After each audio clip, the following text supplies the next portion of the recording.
Good morning, my friends. This is Michael Goodman with Revenue Kinetics, and I'm here to share with you 180 simple seconds to understanding sales. You might want to have a better idea of what I look like. Here's a picture of me. Now let's grab our pen and a scribble pad and get going. Here's our pen. I wanted to share with you that this piece is from a sales training program I wrote called the Solomon Sales System, and it's predicated on tweetable proverbs that make it very simple to understand sales.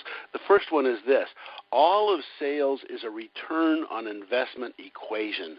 The sale happens when the buyer's perception of return exceeds the investment. So there's this balance beam in the buyer's mind. And in the buyer's mind, then, when what's in it for me becomes greater than what it costs or the risk I have to take to make it so, then I've converted, or I've made the choice to buy. That becomes the selling moment. And what happens is, because sales is a matter of creating change by choice and relationships by intention, our next proverb is simply, Solomon says every relationship in the world is dependent on three things: trust, credibility, and interest.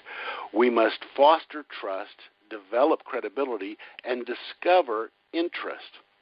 Well, interestingly enough, trust and credibility live in the middle of the ROI equation, in the zero. And it's that way because it really kind of starts out on the investment side of the equation. They don't know us, they don't trust us, and they have to invest in us that trust. But when they do, then it makes it much harder for our competitors to get in to our transaction. Interest, when we find out what it is, when we listen, and I mean really listen in the needs analysis phase, then the interest that they have in what we do drops to the return side of the equation. And the next proverb is really simple. Motivation to action lives in the gap between what we have and what we want. And to find that information out, we must ask questions. You've heard you have to ask questions during sales, right? Here are the questions. What's going on now? What would you like to have or avoid, and how do you measure the difference? If you listen, and I mean really listen during that question set, the delta falls right to the return side of the equation, and your trust and credibility, simply because you've listened, has gone through the roof. Well, that question set is really what will make the difference in converting all the sales. Now, I know we have more questions. This was very simple. It was not necessarily easy, and we went very fast. So I look forward to seeing you at the program in April at InfusionCon 2014.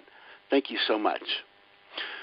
This has been brought to you by Revenue Kinetics. That's the science of producing repeatable, scalable, and even more importantly, very predictable revenue.